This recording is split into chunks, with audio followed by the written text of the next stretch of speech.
I've talked a lot recently on this channel and on the podcast channel about how there are two separate condo markets happening at once. There's the condos that people want to buy, and then there's everything else. And just to address the title of this video, obviously there is no problem with tenanted properties. Whether we like it or not, over the last decade, the way that we brought new supply to the market was that investors bought pre-construction condos, then they closed on them, and then a lot of them rented them out. And up until about 2021, these landlords were doing very well. They were potentially cash flowing every single month and building appreciation. But for the last 5 years, there's actually an argument to be made that these landlords, these mom and pop landlords, were actually subsidizing the rental market because they were taking a loss every single month. And that's probably a discussion for another day, but I want to give you a bit of context before we got into today's video. My name is Tom Storey. I run a real estate team here in the city of Toronto. We're one of the top teams in the city based on transactions and the #1 team for downtown condo sales for resale in 2023.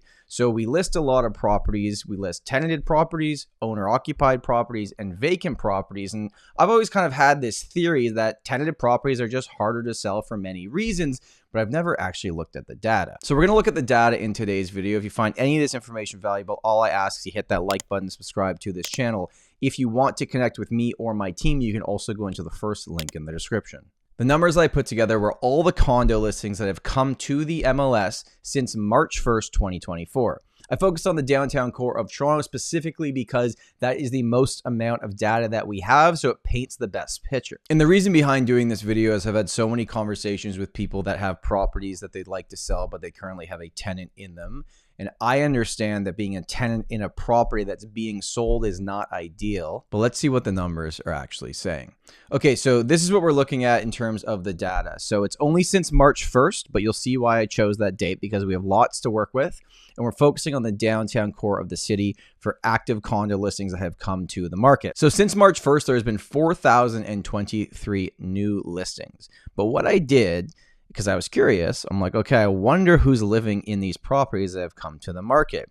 So just under 1,000 tenanted properties, almost 2,000 vacant properties, and that's probably another video on its own moving forward, and then 1,126 owner-occupied condos. Next up, we have to look at how many of these have actually sold.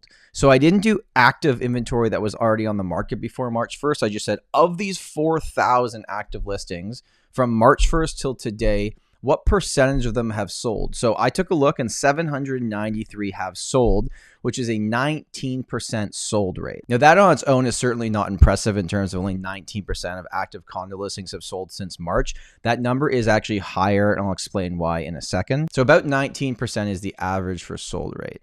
Then we break down, well, based on its occupancy status, what was its success rate of actually selling? And you see owner-occupied properties are 25%, and that number is actually higher, and I'll explain why in a second. Vacant properties, 19%, so that's the average for overall. But then tenanted, only 13% success rate. So if you look at the difference between tenanted properties to owner-occupied properties, that's very clear that your chances of selling are basically cut in half if you have a tenant in the property versus an owner-occupied property. You might be wondering, well, Tom, why is the vacant property success rate actually lower than owner-occupied? Wouldn't that be easier because nobody's living there? Shouldn't they be selling at a higher rate anyways?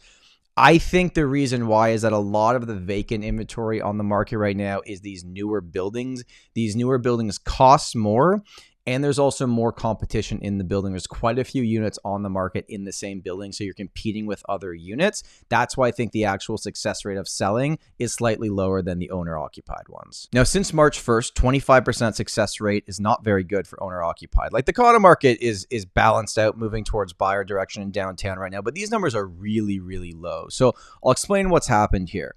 A lot of the times when a property doesn't sell, because I just tracked new listings, just every time a new listing, regardless of if it was the same property, came to the market, it counts as one new listing to the market. So I could actually say of those 4,000, you could probably remove about 25% of those active listings because it's the same properties being relisted multiple times at potentially different prices. So going back to these numbers are higher, but that's not the point I'm trying to make here. The point I'm trying to make is that regardless if these percentages are higher, tenanted is still extremely low. We've had 3 buyer consultations in the last week where we've had new buyers that are working with our team that have specifically told us, don't send us tenanted properties. because they don't want to deal with it. They just know they have options right now. There's lots on the market. Why would you take a risk buying a tenanted property? Because it's going to extend out the closing. Well, what if the tenant doesn't leave? What types of clauses and conditions do we have to have in those offers? There's all these questions that come to mind, where if you buy a vacant property, pretty straightforward. And knock on wood, I've never had an issue in 10 years of doing this, buying an owner-occupied property when it comes to closing. So what do all these numbers tell us? And what do we need to take from this information if we're a buyer or a seller? Well, what we know is that tenanted properties have a much lower sold rate.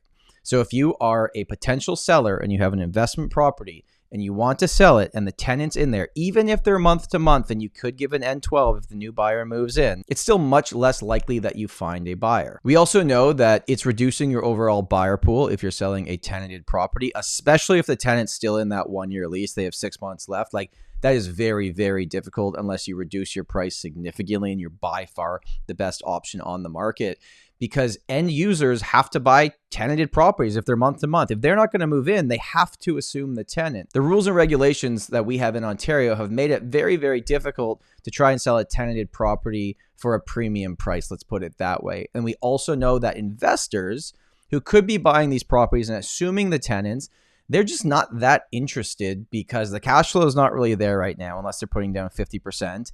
And the fact that a lot of these buildings, anything built before November 15th, 2018, is under rent control, and they don't want to assume the tenant. They'd rather have it vacant and rent it out. So the sold rate is lower for tenanted properties. It's half of what the sold rate is for owner-occupied properties. But do they sell for less?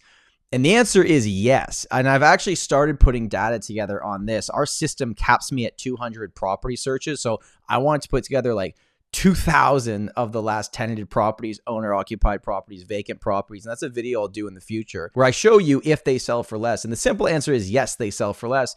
Could be anywhere from 3 to 8% less. And perhaps you're watching this and you are a buyer thinking to yourself, well, Tom, if I can get a property 3 to 8% lower than its true market value, if there's a tenant in there, well, that's a risk I'm willing to take. And perhaps that's an opportunity for you if you're willing to take on those risks. Hope you found today's video valuable. If you have any questions, please put them in the comments below. My name's Tom Storey. And remember, home is where your story begins.